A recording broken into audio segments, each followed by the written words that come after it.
मैं हूं कर्नल दानवीर और आप हैं मेरे साथ हिंदुस्तान की जियोपॉलिटिक्स, सुरक्षा और रणनीति।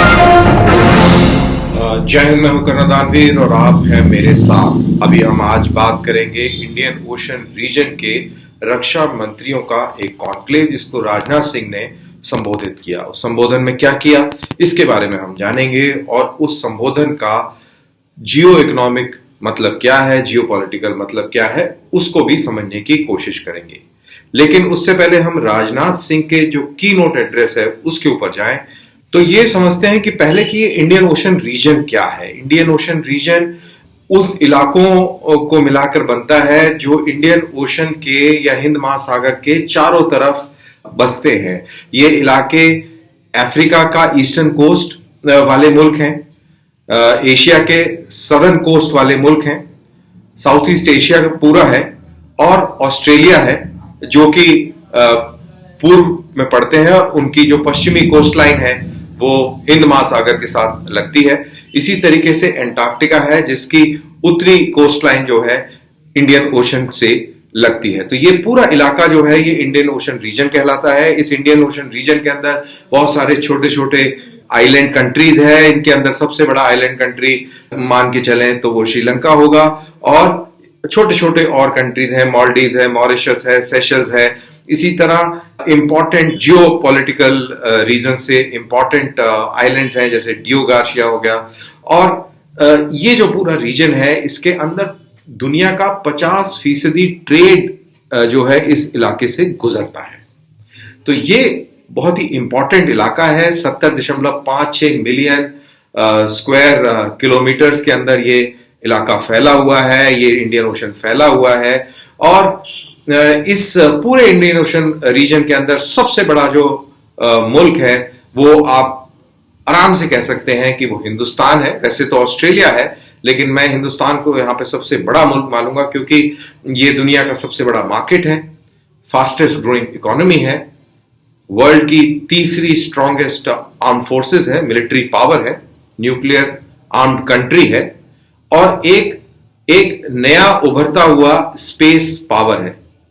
ये वो मुल्क है जो स्पेस के अंदर एक स्पेस स्टेशन खड़ा करने की बात कर रहा है। ये वो मुल्क है जो एक साथ एक रॉकेट पर 100 सैटेलाइट लॉन्च करने की सलाहियत रखता है। ये वो मुल्क है जो चंद्रमा पर जाने की तैयारी कर रहा है और ये वो मुल्क है जिसने एक एंटी सैटेलाइट मिसाइल का परीक्षण भी कर रखा है।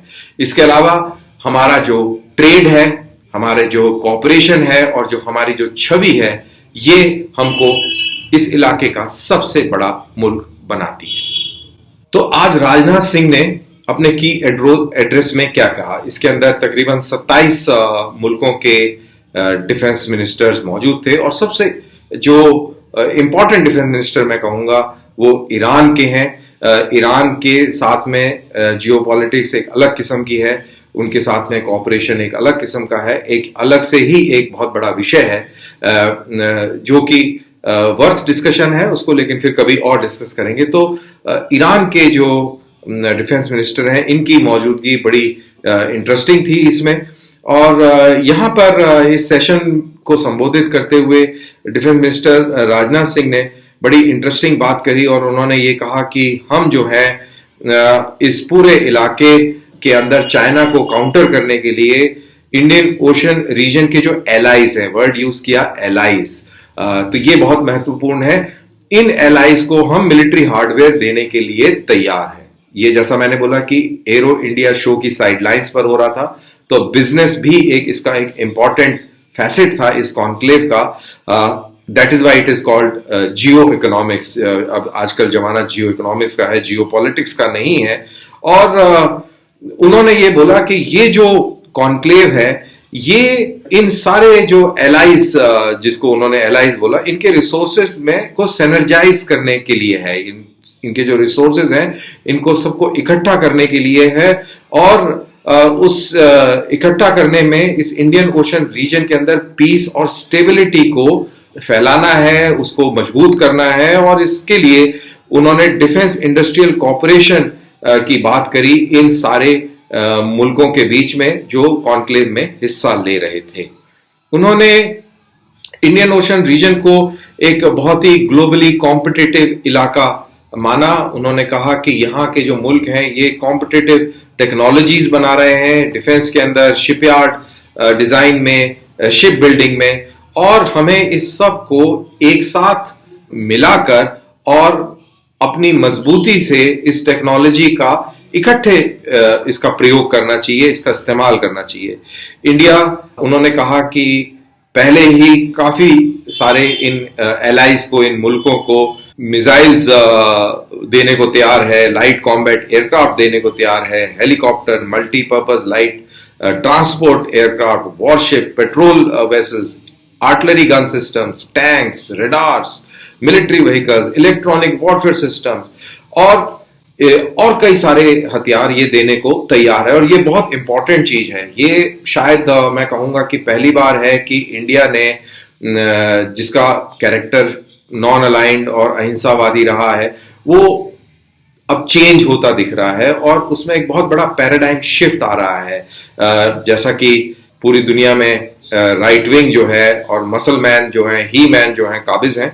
अभी ट्रम्प चले गए हैं वो ही मैन, लेकिन बाकी दुनिया के अंदर अभी भी ये लोग काबिज हैं और मोदी साहब भी उसी मसल मैन कैटेगरी के अंदर आते हैं।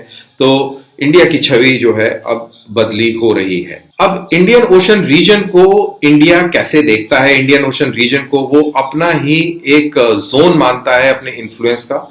मैंने जैसे कि पहले बताया कि इंडिया यहाँ इस पूरे इलाके का सबसे बड़ा महत्वपूर्ण मुल्क है। वो क्यों है वो मैंने अभी आपको बताया था। और इंडिया इस पूरे इलाके को अपने इन्फ्लुएंस का इलाका समझता है। इंडिया इस पूरे इलाके के अंदर जब कोई प्राकृतिक आपदा आती है तो वहां पर ह्यूमन डिजास्टर मैनेजमेंट के चलते रिलीफ पहुंचाता है। और इस इलाके के अंदर चाहे अर्थक्वेक आए, सुनामी आए, सबसे पहला कंट्री जो फर्स्ट रिस्पॉन्डर है वो इंडिया रहता है। हमने नेपाल में हेल्प की, हमने थाईलैंड के अंदर हेल्प करी, हमने बहुत सारे मुल्कों के अंदर हेल्प करी है। और इसीलिए इंडिया अपने आप को एक इम्पॉर्टेंट इन्फ्लुएंसर मानता है इस पूरे इलाके के अंदर। हम लोग इन जो मुल्कों को पेट्रोल बोट्स भी देते हैं, हाइड्रोग्राफिक सर्वे के लिए भी मदद देते हैं, और इनके जो सिक्योरिटी के लिए भी हम आगे आते हैं, इनकी मदद करने के लिए आगे आते हैं। और चाइना की जो गुंडागर्दी है, जो हमने साउथ चाइना सी के अंदर देखी है, किस प्रकार से चाइना ने वहां के जो छोटे छोटे मुल्क हैं उनको भयभीत कर रखा है, उनकी मदद में भी हिंदुस्तान खड़ा होता है। तो इसीलिए ये हिंदुस्तान जो है ये बहुत अहम मुल्क है इन सब के लिए, और ये सारे मुल्क बड़ी आशा की नजर से हिंदुस्तान को देखते हैं। राजनाथ सिंह ने इस कॉन्क्लेव में ये बताया कि अभी ये टाइम है कि हमें जो मैरीटाइम रिसोर्सेज हैं उनको आइडेंटिफाई कर लेना चाहिए और उनका इस्तेमाल एक कलेक्टिव तरीके से करना चाहिए, जिससे कि हम इस पूरे इलाके के अंदर एक सस्टेन्ड ग्रोथ और डेवलपमेंट की शुरुआत कर सकें। और उन्होंने बोला कि जिस तरीके से दुनिया के अंदर नेगेटिविटी का इम्पैक्ट हुआ है चाइना की वजह से, चाहे वो साउथ चाइना सी की दादागिरी हो या इंडिया के नदर्न बॉर्डर्स के ऊपर उसकी धमकाने की, हिंदुस्तान को धमकाने की नाकामयाब कोशिशें हो, उससे फर्क पड़ता है और हमें उसको काउंटर करने के लिए एकजुट होना बहुत आवश्यक है हमारे लिए। हम सब इकट्ठे हों और इन सब ताकतों का एक साथ मिलकर मुकाबला करें। तो ये था बेसिकली राजनाथ सिंह का एक एड्रेस इन सारे डिफेंस मिनिस्टर्स के लिए। और जैसा कि मैंने बताया कि इसकी इंपॉर्टेंस जियो इकोनॉमिक्स की है। इंडिया अपने आप को इन्फ्लुएंसर समझता है इस इलाके के अंदर, यानी कि रीजनल पावर है। और ये पहला एक सिग्नेचर मानूंगा कि इंडिया की इनिशिएटिव पर, इंडिया के फ्लैग के तले इस प्रकार का एक कॉन्फ्रेंस हुआ जिसके अंदर राजनाथ सिंह ने एलाइज शब्द का इस्तेमाल किया। तो ये एक पहला इंडिकेटर है कि अब हिंदुस्तान एक रीजनल पावर बनने की ओर जा रहा है। वो बात और है कि हमारे बहुत सारे मुआहदे दुनिया के अन्य मुल्कों के साथ हैं, चाहे वो जापान हो, चाहे ऑस्ट्रेलिया हो, अमेरिका हो। एक इंपॉर्टेंट क्वाड का एक अरेंजमेंट है, वो भी चाइना को काउंटर करने के लिए है। लेकिन ये वाली जो बात हो रही है, ये जियो इकोनॉमिक्स की बात हो रही है, रीजनल कोऑपरेशन इकोनॉमिक लेवल पर उसकी बात हो रही है, डेवलपमेंट की बात हो रही है और साथ ही साथ सिक्योरिटी की बात हो रही है, मैरीटाइम शिपिंग की फ्रीडम की बात हो रही है, सिक्योरिटी की बात हो रही है। तो ये बहुत इंपॉर्टेंट चीज है। That is why this conclave was very important. It's a paradigm shift. और इसी के साथ मैं इस बात को खत्म करता हूं। इस थॉट के साथ मैं आपको छोड़ता हूं कि हिंदुस्तान इस इलाके का एक बहुत महत्वपूर्ण मुल्क है और एक रीजनल पावर है। फिर मुलाकात करते हैं किसी नए टॉपिक के ऊपर और आपको उसकी बारीकियों के बारे में समझाने की मैं कोशिश करूंगा। तब तक के लिए जय हिंद।